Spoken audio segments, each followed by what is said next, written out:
Assalamualaikum warahmatullahi wabarakatuh.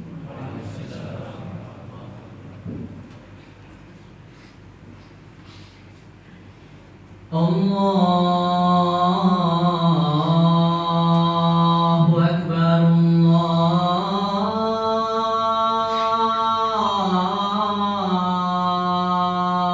Allahu Akbar. Allahu Akbar,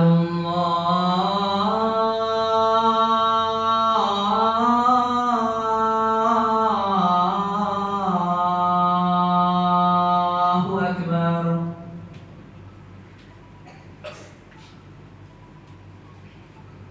Asyhadu an la ilaha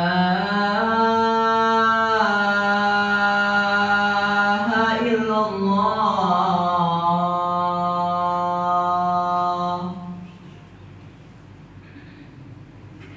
Asyhadu an la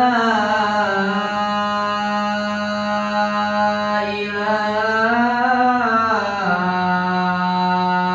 illallah.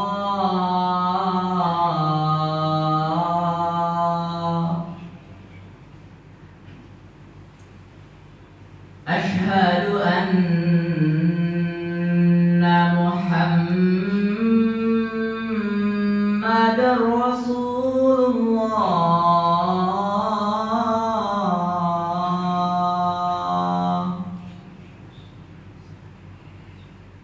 Asyhadu anna Muhammadar Rasulullah.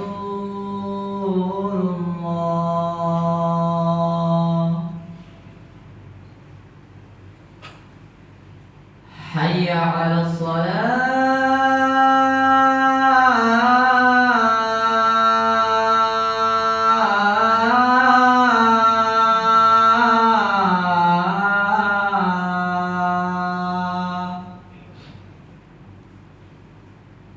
Hayya 'alas shalah.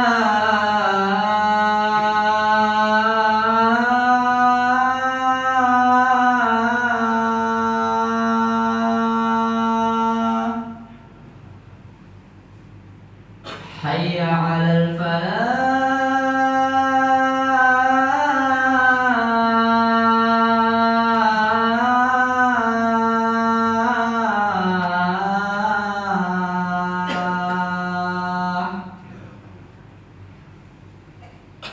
Hayya 'alal falah.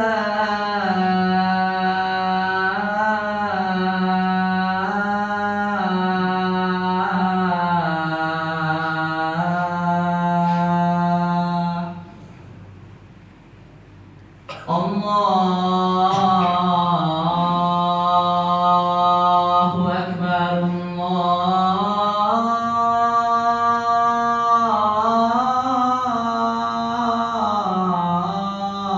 Allahu Akbar. La ilaha illallah.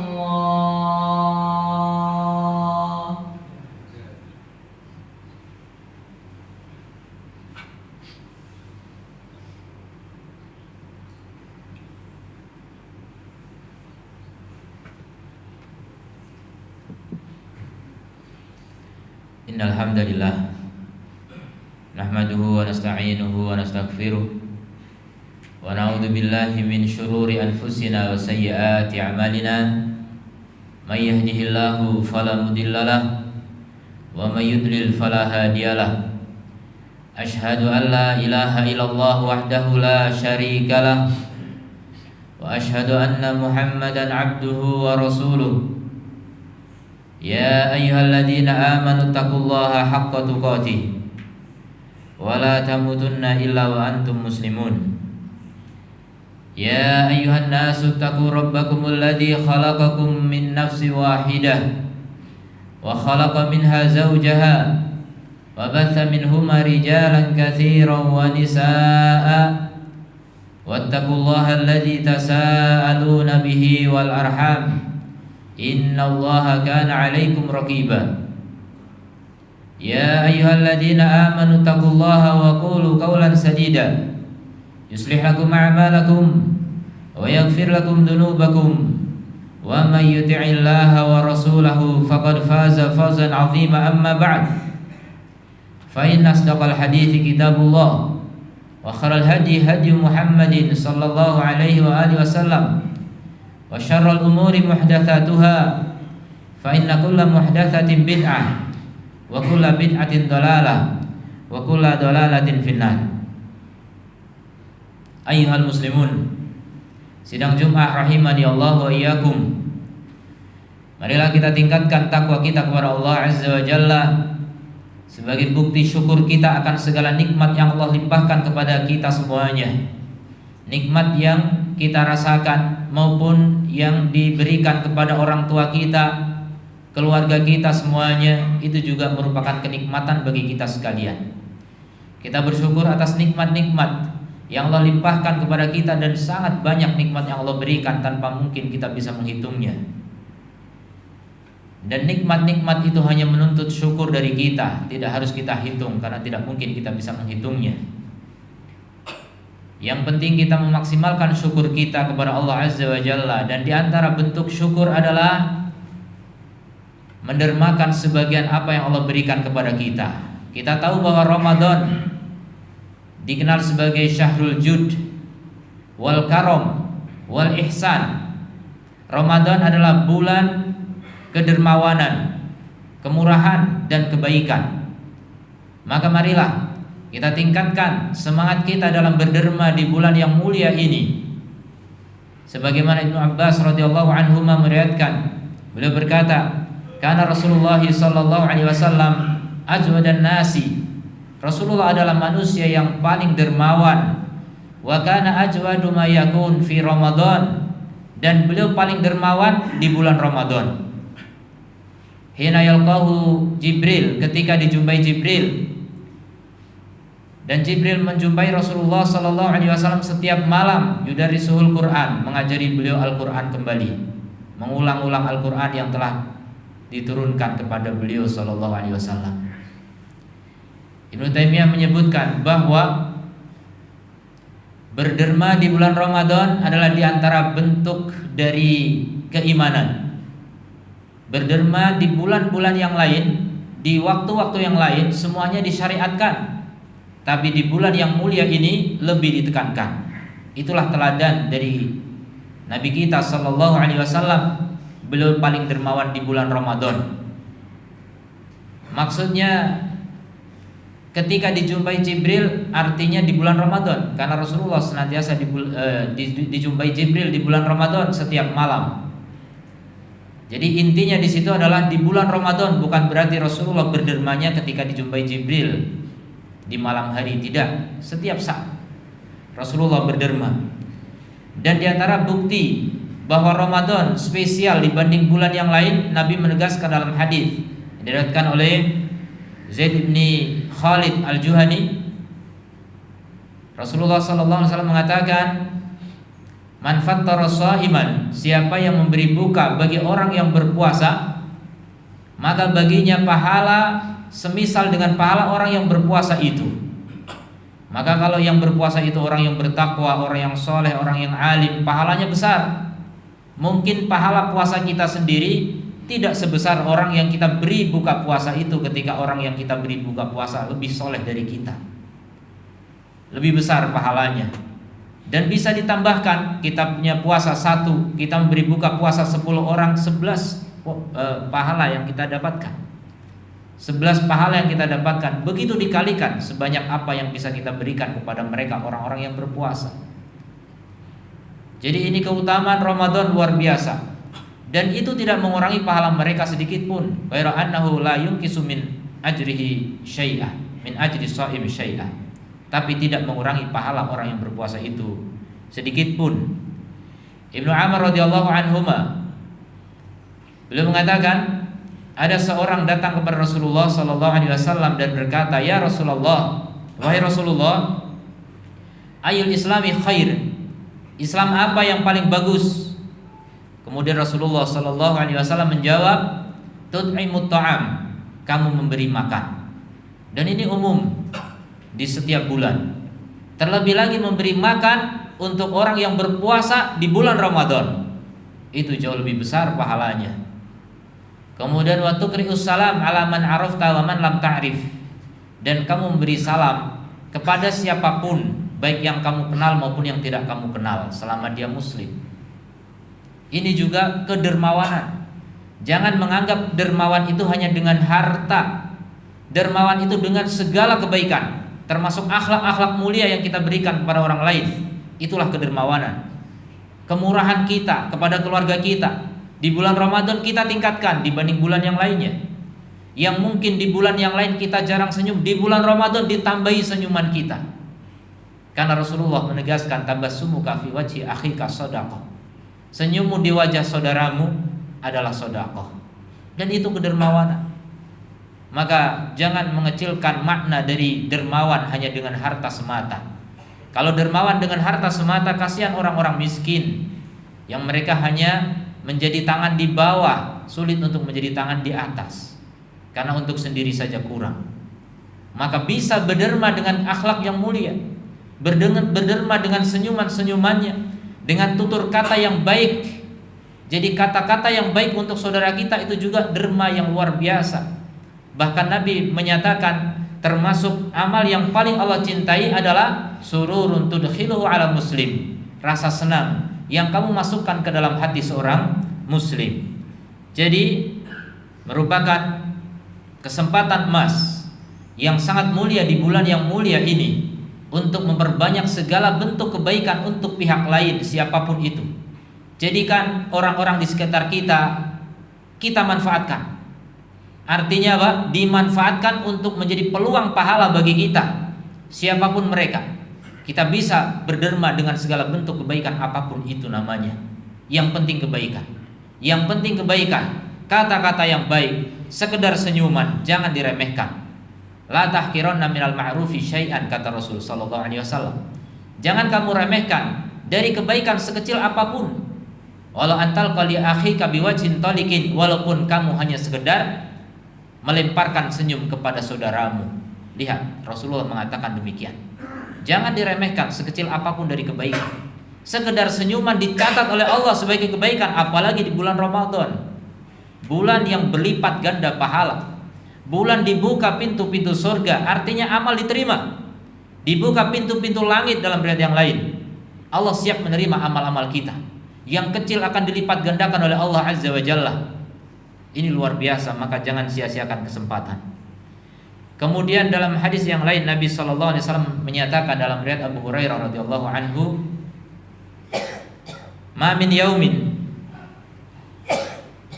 yusbihu al-ibadu fihi." Tidak ada satu hari pun yang setiap hamba memasuki waktu pagi padanya illa wal malakani yanzilani, kecuali ada dua malaikat yang turun. Ini setiap hari dan juga di bulan Ramadan. Setiap hari ada malaikat yang turun. Setiap pagi disebutkan. Tapi ada sebagian orang mengira ini motivasi untuk sedekah di waktu pagi hari. Ini tidak tepat. Malaikat turunnya waktu pagi, berdoanya waktu pagi, tapi faedahnya sepanjang hari itu, tidak hanya di waktu pagi. Maka yang pertama malaikat mengatakan, Allahumma a'ti munfiqan khalafa. Ya Allah, berikan kepada orang yang berinfak gantinya. Ini ganti di dunia dan di akhirat. Dan akhirat jauh lebih baik daripada dunia. Wal akhiratu khairun wa abqa. Akhirat lebih baik dan lebih kekal. Jadi siapa berinfak pasti diganti, didoakan oleh malaikat. Kemudian yang lain berkata, Allahumma a'ti mumsikan talafa. Ya Allah, berikan pada orang yang menahan diri enggak mau berinfak. Ada harta, ada kelebihan, dia enggak mau berderma. Didoakan buruk oleh malaikat. Diganti dengan apa? Talafa. Berikan talaf, kebinasaan, kehancuran. Habis lenyap hartanya, bahkan bisa jadi dia celaka, wal'iyadzubillah. Maka hati-hati orang-orang yang menahan diri dari berderma padahal dia mampu. Silakan dermakan harta kita. Sebagaimana Nabi SAW pernah di waktu asar Selesai sholat asar beliau mengimami, tiba-tiba beliau langsung lompat pergi dari tempat sholatnya. Biasanya berzikir agak lama, tapi Rasul suatu ketika langsung pergi. Kemudian tidak beberapa lama kemudian beliau balik lagi ke masjid. Para sahabat heran, ya Rasulullah, kenapa engkau sepertinya terburu-buru? Kata Rasulullah, aku tadi selepas sholat ingat masih ada 1 dirham yang belum aku serahkan kepada orang yang berhak. Aku nggak mau ada 1 dirham itu yang tersisa. Jadi begitu Rasulullah SAW berderma dengan derma apapun yang ada di sisinya. Dan dalam hadis juga Nabi menyebutkan as-sadaqatu burhan. Sedekah itu adalah burhan. Burhan itu artinya bukti. Bukti apa? Bukti akan keimanan. Bahkan sedekah itu juga diambil dari kata as-sidqu, kejujuran. Artinya orang yang bersedekah dia jujur, memiliki iman. Jika apa? Jika sedekahnya memang karena iman. Makanya penting sekali seseorang mendasari sedekahnya karena Allah Azza wa Jalla. Jangan sampai sedekah bukan karena Allah. Allah Ta'ala menegaskan, innama nut'imukum liwajhillahi. Kami memberi makan kepada kalian karena wajah Allah. Ingin melihat wajah Allah di hari kiamat kelak di surga. Dan itu pahala yang paling tinggi. Jadi hanya ingin apa? Melihat wajah Allah. La nuridu minkum jazaan wala syukura. Kami gak ingin dari kalian balasan. Jadi ketika berbuat jangan berharap balasan. Walaupun disimpan di hati, jangan. Cukup Allah yang akan membalas kita. Jangan berharap dari manusia balasan. Bahkan wala syukur dan terima kasih pun tidak diharapkan. Dan termasuk syukur adalah doa. Ada sebagian orang ketika berderma kepada fakir miskin atau kepada anak yatim, nah jangan lupa doakan ya. Cukup doakan saja. Ini termasuk mengharap syukur. Kata Ibnu Taimiyah rahimahullah ta'ala, ini bentuk harapan syukur yang terbesar bahkan. Dan itu tidak ikhlas. Keikhlasan adalah udah serahkan kepada Allah Ta'ala. Allah tidak akan menyanyiakan amal hambanya ketika benar-benar murni hanya untuk Allah Subhanahu wa Ta'ala. Maka penting sekali menjaga keikhlasan dalam berderma, karena itulah yang menjadi kunci derma kita diterima oleh Allah Subhanahu wa Ta'ala. Dan Allah akan mengembangkan derma kita. Kata Rasulullah SAW, siapa yang berderma maka Allah akan kembangkan. Sebagaimana salah seorang dari kalian mengembangkan fuluwahnya, anak kuda dikembangkan sampai menjadi kuda yang besar. Tapi kalau Allah mengembangkan yang tadinya sebutir kurma sampai menjadi seperti gunung Uhud, itulah karunia Allah yang sangat besar.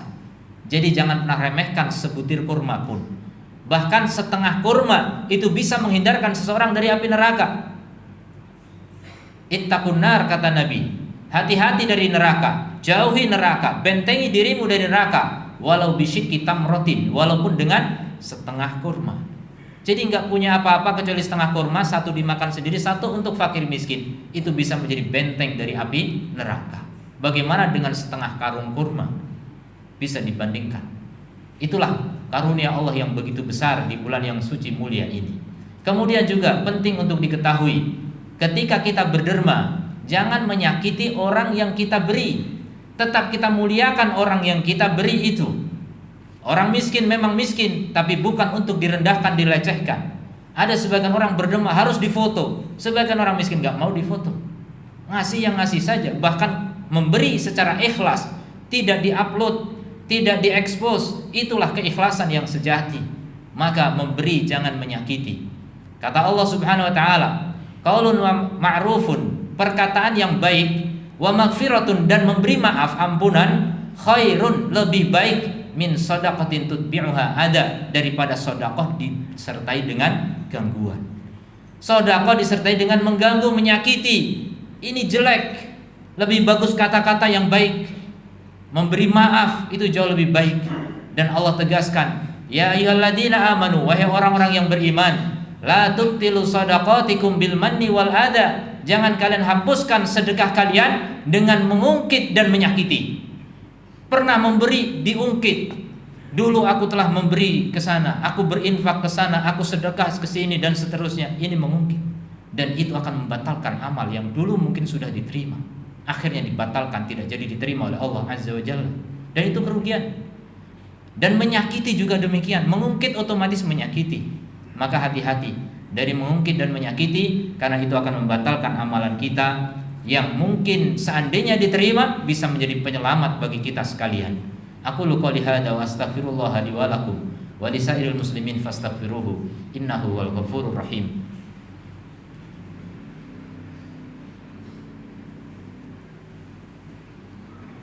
Alhamdulillahi wa kafa. Wassalamu ala ibadihi alladhina astafa wa ala alihi wa sahbihi wa man wafa. Amma ba'd. Ikhwati rahimani Allah wa iyyakum. Sidang Jumat rahimani Allah wa iyyakum. Kita bersyukur kepada Allah Azza wa Jalla, di bulan Ramadan ini kita masih diberi kesehatan dan kesempatan untuk beramal soleh sebanyak mungkin. Coba kita lihat teladan kita. Di antaranya Utsman bin Affan radhiyallahu anhu. Pernah suatu ketika Rasulullah SAW melihat kaum muslimin kekurangan air. Kemudian ada satu sumur rumah, namanya sumur rumah milik orang Yahudi. Siapa yang ngambil air dari situ harus bayar 1 ember 1 dirham. Maka keberatan kaum muslimin. Akhirnya Rasulullah mengatakan kepada para sahabat, siapa yang mau membeli sumur itu, kemudian nanti timbanya digabungkan dengan timba kaum muslimin, diganti dengan kebaikan di surga. Maka Utsman bin Affan membelinya, kemudian digratiskan untuk kaum muslimin, dan itu sebagai wakaf sampai hari kiamat. Dan hari ini ada gedung di Saudi sana, hotel dan sebagainya, itu hasil wakafnya Utsman bin Affan sejak dulu, dengan berbagai wakaf yang zaman dulu kemudian dikembangkan lagi sampai sekarang masih abadi wakafnya Utsman bin Affan radhiyallahu anhu. Kemudian juga pernah di masa pemerintahan Abu Bakar As-Siddiq radhiyallahu anhu, kaum muslimin saat itu mengalami paceklik, kelaparan. Kemudian suatu ketika Utsman datang membawa 100 ekor unta penuh dengan makanan dari impor dari negeri lain. Kemudian dikumpulkan di rumah beliau. Setelah itu para pedagang Madinah berkumpul di depan rumah Utsman bin Affan. Maka Utsman keluar. Ada apa kalian? Kata para pedagang, kami akan membeli makanan kalian, makanan kamu. Kata Utsman, berapa kamu bisa beri keuntungan kepadaku? Kami bisa beri keuntungan 10 jadi 12. Jadi kalau kamu belinya 10, kami hargai 12. Kata Utsman, ada yang bisa bayar lebih dari itu. Kalau gitu 13. Ada yang lebih mahal. 14. Ada yang lebih mahal lagi. 15. Ada yang lebih mahal lagi. Kata para pedagang, ini semua pedagang di Madinah berkumpul di sini, gak ada lagi di Madinah yang bisa membeli lebih dari itu. Kata Utsman, ada. Allah, setiap dirham akan dikali 10. Maka aku bersaksi kepada Allah, ini semuanya adalah infak untuk kaum masakin, untuk orang-orang miskin. Dan setiap 1 dikali 10 itu minimal. Itulah Utsman bin Affan radhiyallahu anhu. Kekayaan yang tidak membuat terlena, kekayaan yang menjadi derma, yang akan dibawa mati. Tidak sebagaimana sebagian orang, dan ini kebanyakan, bekerja bahkan sebelum bekerja sekolah sampai tingkat tinggi, kemudian dapat pekerjaan, memiliki penghasilan yang besar, ditumpuk, dikumpulkan, diberangkas di bank dan sebagainya, kemudian dia mati tidak dibawa mati. Ini banyak manusia begitu. Itulah sebenarnya hakikat manusia yang dungu. Karena orang yang cerdas adalah orang yang mempersiapkan hidup setelah kematiannya. Harusnya dibawa mati sebagian Utsman bin Affan. Maka harta beliau yang banyak berlimpah didermakan untuk kaum muslimin, menjadi aset yang sangat besar di hari kiamat kelak. Investasi yang tidak akan habis ketika itu menjadi wakaf. Maka perhatikan baik-baik harta kita. Untuk apa kiranya harta-harta kita? Mudah-mudahan kita bisa meneladani mereka, para salafus saleh. Walaupun sekecil apapun. Dulu Marthad ibn Abdillah Al-Yazani, beliau adalah orang yang bertekad setiap hari harus berderma, apapun dia dermakan. Sampai suatu ketika tidak ada apapun di rumahnya. Akhirnya apa? Beliau ambil setengah karung dari bawang merah, dia panggul mau didermakan. Orang melihat, kenapa Allah enggak mewajibkan kamu untuk melakukan ini? Kata orang-orang. Enggak apa-apa, yang penting aku akan memberikan apa yang ada. Di rumahku tidak ada kecuali ini. Karena aku mendengar Rasulullah SAW bersabda, kullu mri'in fi dhilli shadaqatihi, setiap orang di bawah naungan sedekahnya pada hari kiamat. Maka aku akan bersedekah dengan apapun yang aku punya. Itulah mereka para salaf. Mudah-mudahan kita termasuk orang-orang yang bisa mengikuti jejak mereka, terutama di bulan Ramadan ini. Allahumma shalli ala Muhammad wa ala ali Muhammad kama shallaita ala Ibrahim wa ala ali Ibrahim innaka Hamidum Majid. Allahumma ighfir lana dzunubana wa kaffir 'anna sayyi'atina wa tawaffana ma'al abrar. Allahumma waffiqna lima tuhibbu wa tarda. Allahumma inna nas'aluka ridhaka wal jannah wa na'udzubika min sakhatika wan nar. Rabbana dzalamna anfusana wa illam taghfir lana wa tarhamna lanakunanna minal khasirin. Allahumma a'izzal Islam wal muslimin wa adil syirka wal musyrikin. Allahumma ansur ikhwanana al-mustad'afin al-mujahidin fi kulli makan wa fi Filastin. Innaka ala kulli syai'in qadir wa bil ijabati jadir. Rabbana atina fid dunya hasanah wa fil akhirati hasanah wa qina adzabannar. Wa sallallahu ala nabiyyina Muhammadin wa ala alihi wa sahbihi ajma'in. Wa akhiru da'wana alhamdulillahi rabbil alamin. Aqimissalam. Allah